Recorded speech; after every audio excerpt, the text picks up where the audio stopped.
ko Minisitiri w'Ububanyi n'Amahanga Olivier Nduhungirehe avuga ko amasezerano hagati y'u Rwanda na Repubulika Iharanira Demokarasi ya Kongo afitiye inyungu u Rwanda kandi ngo hakaba hari icyizere ko impande zombi zizashyira mu bikorwa. Ni mu kiganiro amaze kugirana na mugenzi wacu Jean Pierre Kagabo aho atangiye amubaza impinduka zatumye aya masezerano adasinyirwa muri Angola ahubwo agasinyirwa muri Leta Zunze Ubumwe za Amerika.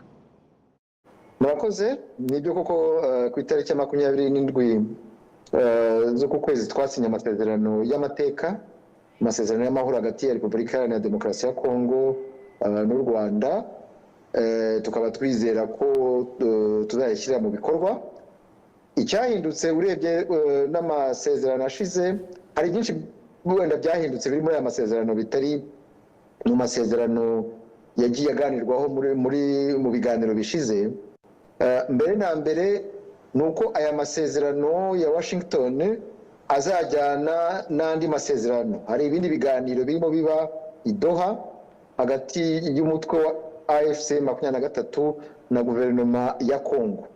Muribuka ko mu biganiro bya Rwanda guverinoma ya Kongo yari yaratsembye kwitazigera iganira n'uyu mutwe wa AFC 23. Ubu ngubu rero bikaba byarahindutse, rero bikaba biduha icyizere cy'uko noneho hazaba ibiganiro byuzuye bizagarura amahoro iburasirazuba bwa Kongo. Icya kabiri nuko Leta Zunze Ubumwe za Amerika ni umuhuza muri ibi biganiro no muri aya masezerano, kandi Leta Zunze Ubumwe za Amerika ikaba yarabishyizemo ingufu kandi ikaba inafite n'ingufu za diplomasi isanzwe ifite, bizatuma noneho biduha icyizere cy'uko noneho izafasha impande zose cyane cyane Repubulika Iharanira Demokarasi ya Kongo gushyira mu bikorwa aya masezerano, kuko nk'uko mubizi mu masezerano ashize akenshi Repubulika ya Demokarasi ya Kongo ntabwo yashyiraga mu bikorwa. Hari n'icya gatatu, hari ikintu gishya cyaje muri aya masezerano kitari mu masezerano ashize, ari cyo kijyanye n'ubukungu, Regional Economic Integration Framework, kugira ngo ibihugu byombi Kongo n'u Rwanda dufatanye mu bikorwa by'iterambere ku bintu biduhuje, gufatanya mu kugenzura za parike z'igihugu, mu kubyaza umusaruro ibikubiye muri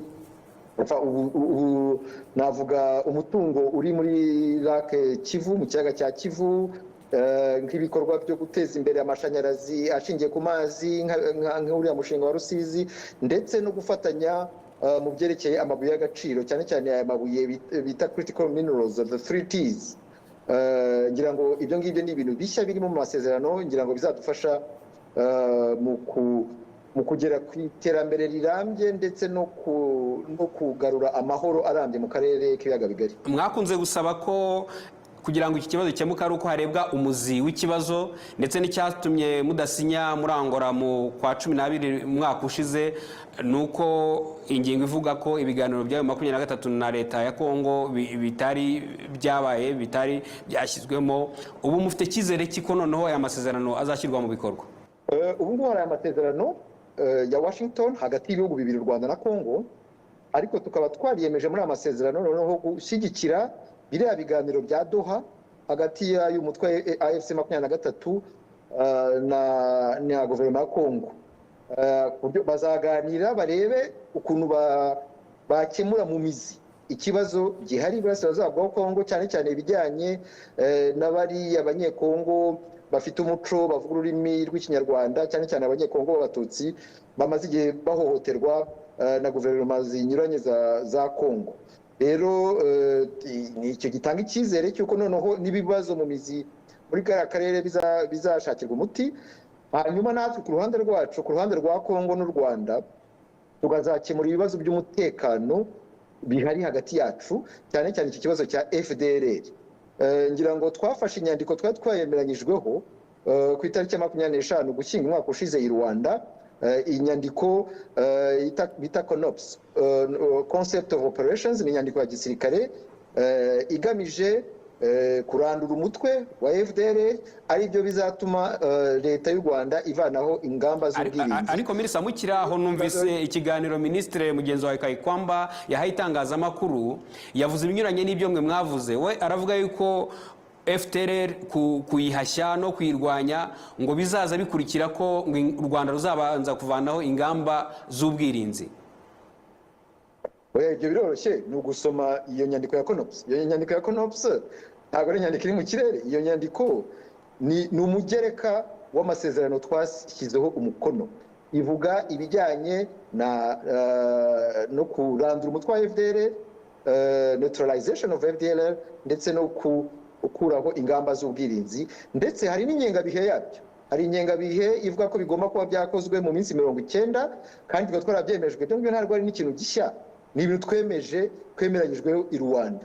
Rero nihaba ubushake bwa guverinoma ya Kongo na guverinoma y'u Rwanda, nta kibazo bizatera. Ariko nk'uko mubizi, ikibazo twahoze dufite kuri iyo ngingo nuko guverinoma ya Kongo ifatanya n'uwo mutwe, ikaba nawe no mu ngabo, ariko turizera yuko n'abahuza bazadufasha gushyira mu bikorwa. Minisita, mu minota nk'ibiri mfite, mu by'ukuri ubwiye nk'umunyarwanda aho yaba ari hose, ni izihe nyungu u Rwanda rufite mu gusinya amasezerano na Kongo bihagarariwe na Leta Zunze Ubumwe za Amerika? Abanyarwanda muri rusange n'akarere dufite inyungu zo kugira amahoro mu karere, kubera ko nta na rimwe abaturage, nta na rimwe ibihugu byo mu karere ako ariko kose byagira inyungu mu makimbirane adashira. Niyo mpamvu ndetse n'iki kintu gishya guverinoma ya Amerika yazanye kijyanye n'iterambere ry'akarere rya Regional Economic Integration, ni nacyo kizatuma ahubwo tugira navuga ubutwererane ndetse n'ubucuruzi burambye hagati y'ibihugu by'aka karere. Tukareba ukuntu twafatanya mu kubyaza umusaruro amabuye y'agaciro, tukareba ukuntu twafatanya mu kubyaza umusaruro umutungo dufite muri Kivu, n'ibindi byatuma u Rwanda na Kongo dufatanya mu guteza imbere aka karere, aho kugira ngo gahore mu makimbirane adashira. Minisita Olivier Nduhungirehe, ndabashimiye cyane, murakoze ku mwanya mutuboneye. Ninjye bashimiye.